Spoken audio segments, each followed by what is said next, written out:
After years of living in the big city, surrounded by incessant honking and suffocating crowds, I finally found the perfect opportunity for a change. My job as a freelance writer allowed me to live anywhere, and the idea of a house in the countryside, surrounded by vast fields and the silence of starry nights, was exactly what I needed. That's how I ended up buying a remote property, an old wooden house with a large plot of land around it, far from any urban hustle. The nearest town, São Bartolomeu, was small, with just over 1,000 inhabitants. One of those places where everyone knows each other by name, where neighbors still greet each other with a sincere nod, and where stores close early because life there is simple. I had already spent a few weeks exploring the region before buying the house, talking to the locals, visiting the small grocery stores, the local bar, and even the priest at the church in the town center. They seemed welcoming, although there was always a certain hesitation in their words whenever they spoke about the house I had just purchased. The property had belonged to a traditional family in the region, who had kept it for generations before suddenly abandoning it about 20 years ago. No one knew exactly why they left so abruptly, or at least they pretended not to know. Every time I asked about it, the locals changed the subject or gave vague answers, as if the house's past was a topic they preferred to avoid. I found it curious, but didn't think much of it. After all, small-town stories always carry a bit of superstition. The land was vast, surrounded by towering trees and an expanse of grass that seemed to have never been properly cultivated. At the back of the property, a dense little forest stood, forming a natural boundary that separated my house from any trace of civilization. The place had an untouched, wild air, as if the land itself had never been fully tamed. The first few weeks were peaceful. I spent my time cleaning the house, organizing the rooms, and getting used to the absolute silence that enveloped the place at night. It was a stark contrast to the city, where there was always some kind of background noise. Here, the silence was deep, almost tangible. At first, it brought me immense peace, but as the days passed, I started to realize that this silence wasn't exactly comforting. It seemed to carry something hidden, an invisible presence that revealed itself in the absence of any other sound. The first incident happened during my third week in the house. I woke up in the middle of the night to a strange sound, a muffled murmur coming from outside.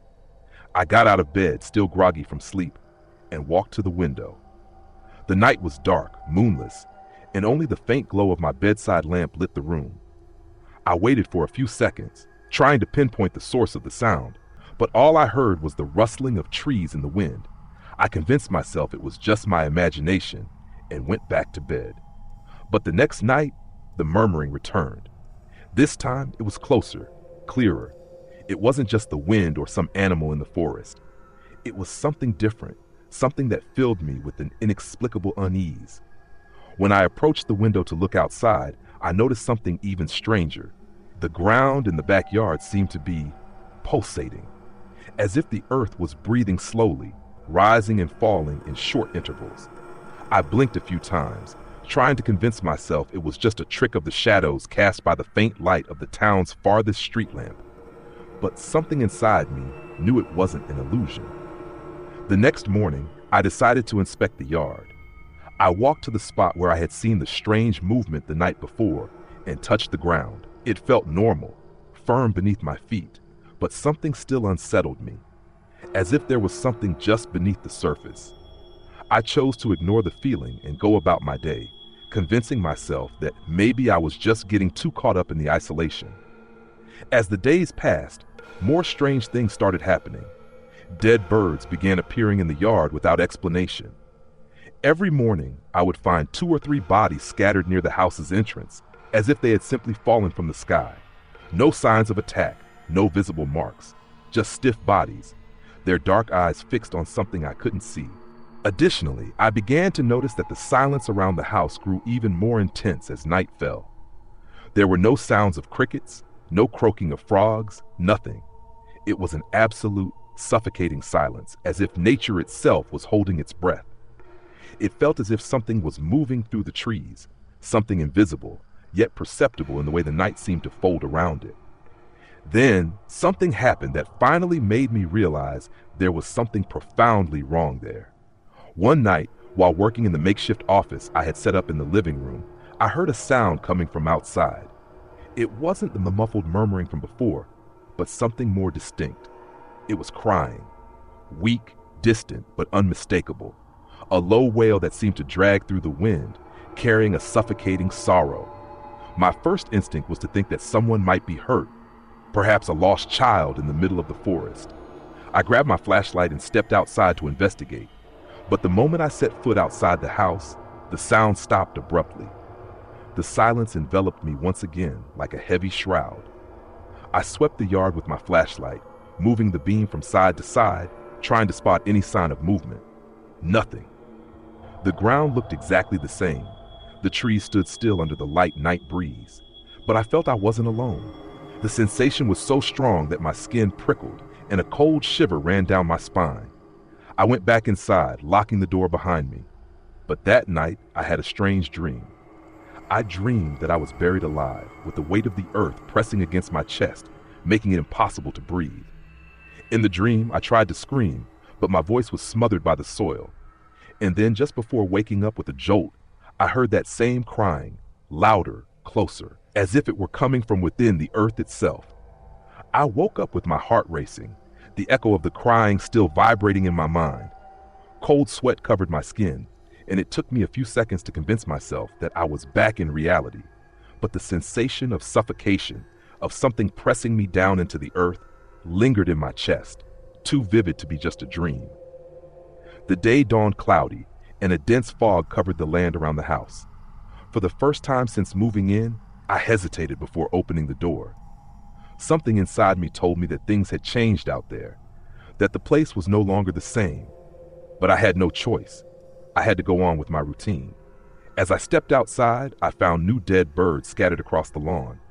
This time, there were more than before. A dozen, maybe more, laid out in a strange pattern, as if they had been deliberately arranged. My stomach turned when I noticed that they were all lying on their backs, their dark eyes wide open, fixed on the overcast sky. I tried to ignore the nausea and walked toward the fence to check if anything else seemed out of place. That's when I noticed that the forest at the back of the property looked darker than usual. It wasn't just the fog. The shadows between the trees seemed denser, as if the light refused to pass through them. The wind, which used to carry the rustling of the leaves, was now absent. The forest was still, as if it were waiting. I went back inside and tried to focus on my work, but my mind kept drifting back to the dream from the night before and the strange sounds from outside. The following nights brought no relief. The crying returned, always clearer, always closer. Now it seemed to come from different spots around the house, never from the same place. Some nights, it sounded like it was right beneath my bedroom window. Other times, it came from somewhere in the forest, always distant enough that I couldn't pinpoint its exact origin, but close enough to make my blood run cold. One night, I decided to record the sound. I left a recorder near the front door and went to bed. Or at least, I tried to. The next morning, when I played the recording, I felt my entire body tense up. The crying was there, clearer than ever. But there was something else. Between the wails, a low, constant noise could be heard. Something that sounded like breathing. Slow, heavy. And then, right at the end of the recording, I heard my own name being whispered. I dropped the recorder in shock and spent the rest of the day feeling my heart pounding, fear making me restless. I decided to leave the house and go into town to clear my mind. On the way, I passed by the local bar where some of the older residents usually gathered. I hesitated before asking, but my need for answers outweighed my reluctance. Have any of you ever heard of anything strange happening on that property? I asked, trying to sound casual. The looks I received in response were anything but reassuring. A tense silence followed before one of the men, an old man with white hair and sun-weathered skin, spoke in a hushed tone. "You're hearing it, aren't you?" The crying. I swallowed hard. "What is it? What does it mean?" He glanced around, as if checking whether anyone else was listening, then sighed.